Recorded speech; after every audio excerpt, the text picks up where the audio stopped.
forecast. Certified most accurate since 2004. Good Sunday morning, and thanks so much for joining us. I'm Sia Nyorkor here with 19 First Alert meteorologist Andy Chillian, and we've got a little bit of showers out there this morning. Yeah, we already do, starting the day off with a few showers, and we're looking at more showers and even some thunderstorms to develop as we head throughout the afternoon as well. 19 News starts now with a breaking news alert. I've got a male shot, 4 Eaton Franklin, tried to carjack an Amazon driver, and the Amazon driver shot him. They shot at the Amazon driver is what I'm getting, and the Amazon driver shot back. The stunning police radio calls at a neighborhood in shock. Police say an Amazon driver was carjacked at gunpoint in broad daylight Saturday. Then that delivery driver shot and killed the suspect. 19 News on the scene just minutes after it all happened. Our Michelle Nix picks up the story from here. Amazon releasing a statement, a spokesperson saying, quote, "We are saddened to learn of this tragic incident and are working closely with law enforcement as they investigate. We will continue to follow this breaking news story and update you on TV, online, and our 19 News app." You're taking a live look at Rocket Mortgage Fieldhouse, where the Cavs are taking on the Magic today in Game 7. The winner advances to the semifinals. Star Donovan Mitchell spoke after the Cavs' Game 6 loss in Orlando. He's hyped to be back in Cleveland for today's do-or-die game. Some are calling this case George Floyd 2.0. Now the investigation is on. What happened to Frank Tyson, the Canton man who died in police custody? Tyson's family and the community demanding justice. 19's Caitlin McCarthy has new details. Of course, the big question, how did Frank Tyson die?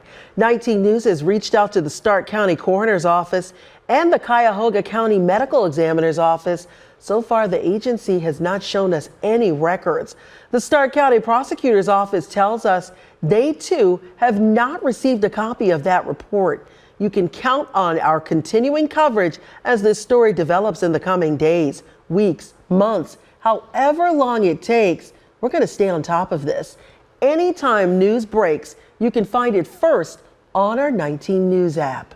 To do it in honor of the 4 students who were killed and the 9 of us who were wounded and the 2 that were killed in Jackson State in Mississippi was great importance. First time I've ever been asked to ring the bell.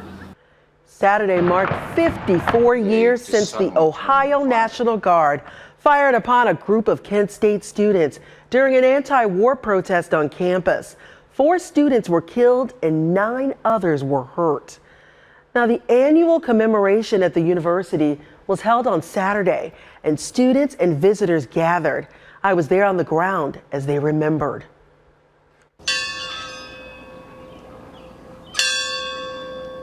Survivor Dean Kaler will never forget and says he was honored to ring the victory bell at Kent State University in remembrance. It reminded me of the fact that on May 4th, 1970, I was standing right up here and I heard the bell ringing at the time, and it brought back all those memories. That day, 54 years ago, 4 Kent State University students were killed and Kaler and 8 others injured when National Guard members fired into a crowd. This followed after a tense exchange when troops used tear gas to break up an anti-war demonstration after protesters hurled rocks at the guardsmen. Each year since, students, faculty, and community members gather on campus to commemorate the events that took place and remember the lives lost. Allison, Bill, Sandy, and Jeff. As a Kent State family, we will ensure their story and who they were as sons, daughters, siblings, friends, and students endures. This as pro-Palestine protests continue at university campuses all over the U.S., including right here in Northeast Ohio. During the ceremony, dozens of students stood silently holding signs, forming an arc around the center stage. One leader told me this was purposeful to keep the focus on the day. So essentially we are here today to honor the lives lost on May 4th, 1970 when the National Guard opened fired on student protesters. We are here to draw the parallels between what is happening in Gaza and Rafah in Palestine today to what happened back then, because a lot of people tend to separate the right to free speech and the right to protest from what those protests were about. However, during President Todd Diacon's remarks, students sent a message, with half of the group facing towards the stage and holding signs, and the other half of the group turning their backs away from the stage as he was speaking. Survivor Kaler says he supports this peaceful form of protest and hopes this generation keeps it up. The issues of humanity and right and wrong and the abuse of power are still at the forefront in this country. You know, the old saying is, if you forget your history, you're doomed to repeat it. And having these events and reminding people what happened here 54 years ago is very important in many ways. A dramatic finish to the 150th Kentucky Derby on Saturday. Take a look.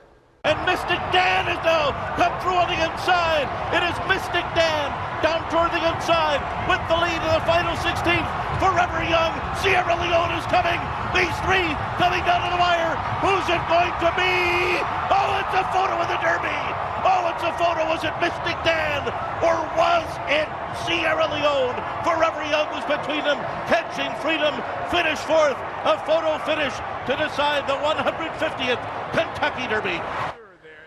All right, here's the slow motion replay. You can see Mystic Dan edging out Sierra Leone and Forever Young by a nose. The victory gave jockey Brian Hernandez Jr. and trainer Kenneth McPeak the rare double weekend sweep of the Kentucky Oaks and the Kentucky Derby. 19 News, first, fair, everywhere. Every May, the nation celebrates older Americans. On today's weekend feature, the longest standing member of an Indiana Symphony Orchestra is being honored for what she's been doing more than 50 years.